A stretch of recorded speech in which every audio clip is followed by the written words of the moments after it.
This is the Reverend William L. Johnson III, Reverend Dr. William L. Johnson III, here for our morning meditation. I'm a little under the weather, but I'm glad to be able to share this message with you. So bear with me. My voice is a little cracky, a little weak, but I think the message is just as strong, even more so.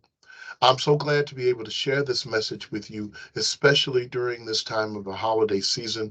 And as we look into and look back over uh, the occurrences of the last year, all the things we've experienced along the way, all the challenges we've come to meet and to overcome.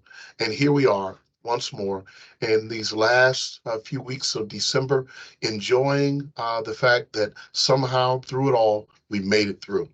And while we're doing so, we are also broaching upon this very important season, a season that excites many people. Many of the Christian faith traditions often find themselves celebrating this season of Advent. And for others who may be Muslim or Jewish or whatever your faith tradition is, or whether you have one or not, I think you understand the swell of excitement and anxiety that comes with such a season like this.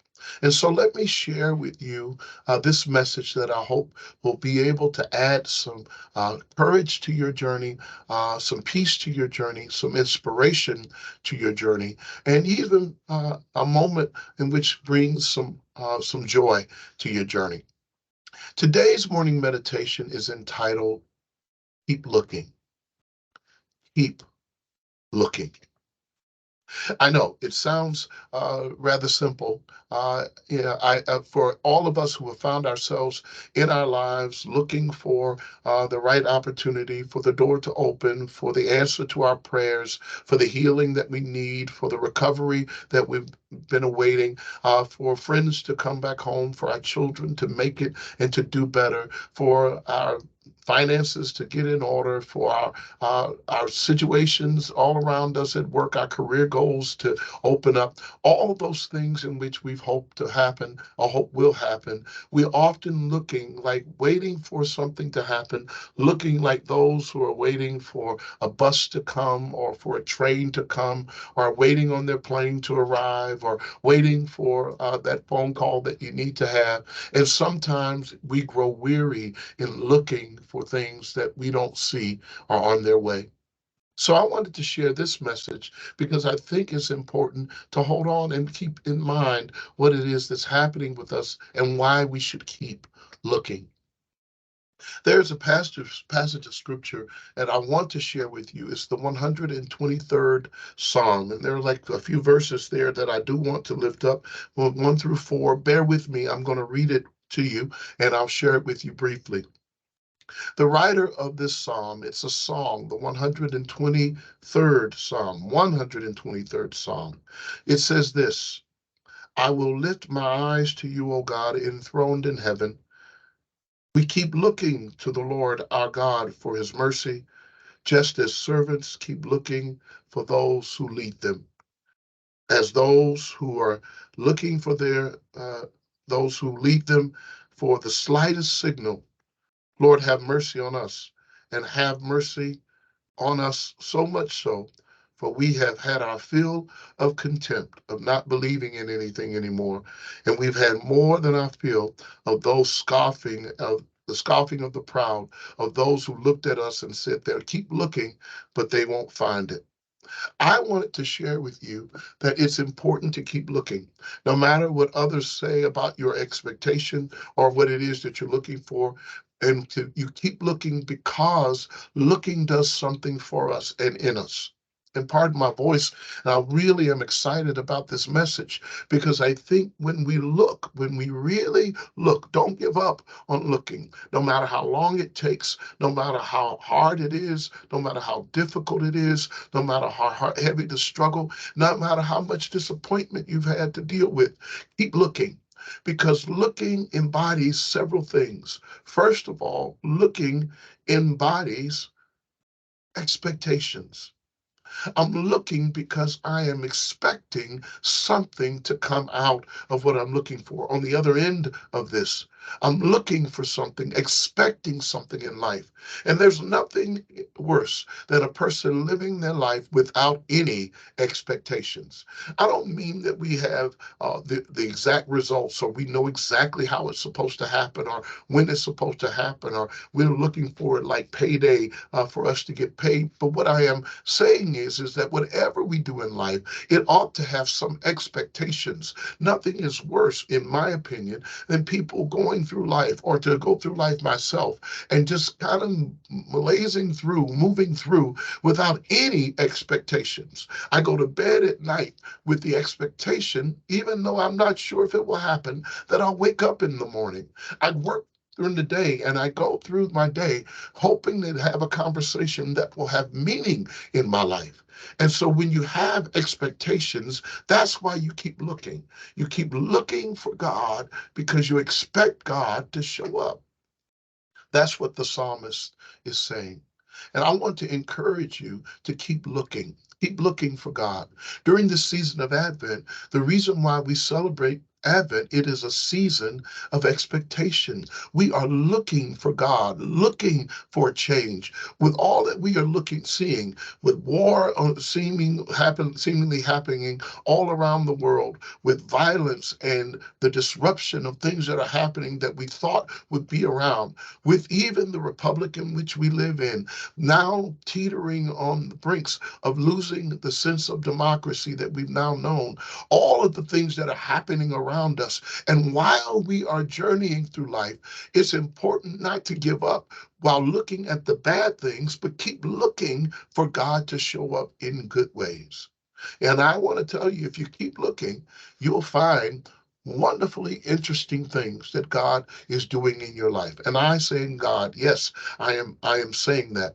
I am of the opinion that if you keep looking, even if you're on a sick bed, you'll discover some hope, some journey, some part that will lift your spirit. If you keep looking, you'll find something to give thanks for. If you keep looking, even in the midst of your sorrow, you'll discover that the expectation is that the sorrow won't always be there. In my tradition, in my background, someone used to sing, I'm so glad that trouble don't last always. There's an expectation that even though things may be difficult, they will not always be difficult. So when you are looking, you keep looking, there is a sense of expectation. But also, if you keep looking, there's also this sense of inspiration. I am encouraged that when I am talking with someone and they are excited about their lives, and when they're sharing something that gives me the sense to keep looking, look, you'll find something, you'll discover there's some inspiration.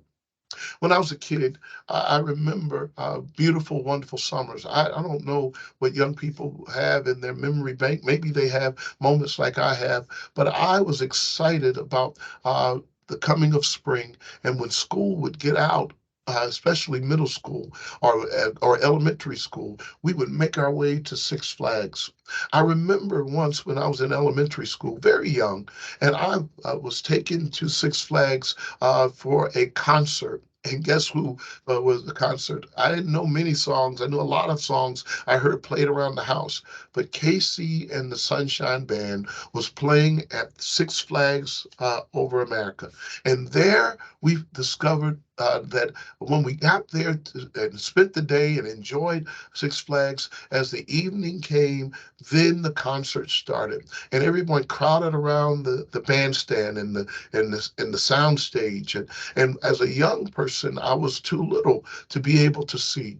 However, my older cousin decided that he would help me out. So he picked me up and put me on his shoulders so that I could see above all the crowd, so I could see Pacey and the Sunshine Band. And as they were singing, shake, shake, shake, shake, shake, shake, shake your Hootie, you know that song. And I remembered, I don't know why I liked Casey and the Sunshine Band, but I enjoyed being around those who were inspired like I was inspired.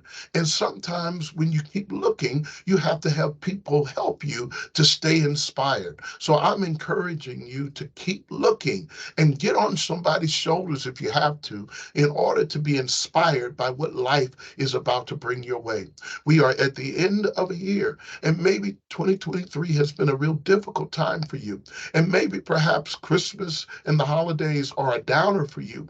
Maybe you've lost some loved ones, and maybe some of you've lost some loved ones recently, and maybe you had to shed some tears, and maybe Christmas just ain't Christmas anymore, or Thanksgiving ain't Thanksgiving anymore, or maybe even the relationships that you have are not intact anymore. But what I want to remind you of is that whatever happened in the past is also in the past, and your future allows for you an opportunity to be inspired by what you see and what you hear and what you experience. So I'm inviting you to keep looking. Finally, I do want to say to you that if you keep looking, you should be looking and having expectations and inspiration. But as you look, I want something to happen inside of you like it happens inside of me. It's really great for me to expect something from outside to really do something. Like as I would wake up on Christmas morning as a little kid and look for Christmas presents, expecting something to be under the tree. There were moments in which my mother could not, and my family could not afford a lot. And so we didn't have a lot of things under the tree to unwrap and unpack. And if it had not been for Good Samaritans and church people and others who gave gifts to be able to have something under the tree, we might not have had as much as we did have. So I'm really grateful for those things in those moments. And I look back and I'm inspired by what happened. And I'm thankful for the fact that there are some expectations that I had as I looked. I did find something under the tree. But I do want to center this very important piece, and it's the last one. When we keep looking because we are those who find ourselves wrapped around some very important aspirations. To aspire means to want to do something with yourself that's different than where you were. To be inspired means someone poured into you and it encouraged you along the way. To have expectations is to find that there are things that you hope that you would encounter that others would set up or something would happen on the other end. But to have aspiration means that there's something that you looked at yourself in the mirror and said that I want to be different than the way I am now. And I want to be better than the way I am now. Aspirations speak of reaching for the stars or trying to be better. And so I want to encourage you to keep looking, because as you look, you are going to be better just by the sheer fact that you have expectations and you've been inspired. It ought to move you to aspire to be better than you are. Let me explain to you why. There are some things that I've discovered in life that have changed my life completely. I hate to say it and I don't hate to admit it, but I've been nomadic most of my life. I am a Methodist minister, so I enjoy the pleasures and the joys of itinerant ministry, of moving one place to another, to another, to another, at the will of the bishop and the bishop's appointments. But I've also found myself in my own life as a kid moving from one city to another and living in one home or one neighborhood to another. And that has created this kind of nomadic experience in my life. But the more I moved and the more I discovered while I was traveling and journeying along the way, that I discovered in the midst of all of that is that something grew in me, changed in me, that made me want to be better when I got ready to move. So I recently moved again, and I moved from one home to another. And while I was moving from where I was, I started to look and do an inventory of all of the things that I wanted to take with me and the things that I did not want to take with me.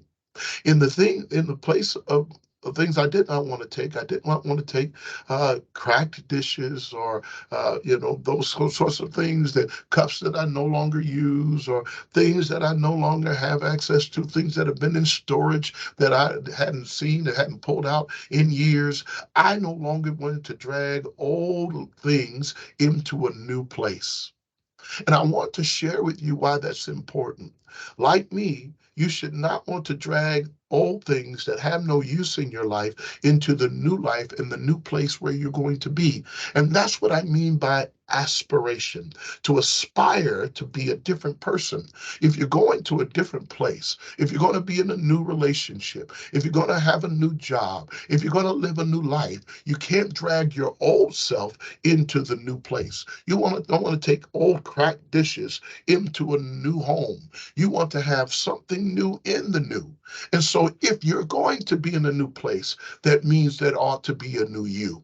And during this season, I hope you keep looking for ways to be new, looking for ways to be a different person, to be a better person, to be a happier person, to be a deeply rooted person, to be a person that knows that in the landscape of what's happening around us, you have to live like something is at stake and that there is seriousness here. And you cannot fake it. You cannot do the things that you used to do the way you used to do it. I hope you're hearing me, that now moving into your new moment, be a new you for the new moment.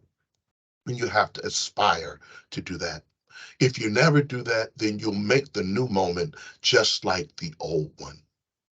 And I am convinced that there's no sense in moving from one moment to a new moment if you're going to be the same old, doing the same things, or carrying the things that are not helpful for you in your new life. So that's the message for the day, the morning meditation. I hope that it blesses you. I hope it inspires you. I hope that it encourages you. I hope that it does something like offer you an opportunity or the idea to keep looking. Because if you do, I believe you'll find God. I believe you'll find you. And I think you'll find a new life waiting for you. Thank you so much for giving me your time. And I hope that you will enjoy this message, enjoy your life, and have a great day, great week, and a great holiday. Bye bye.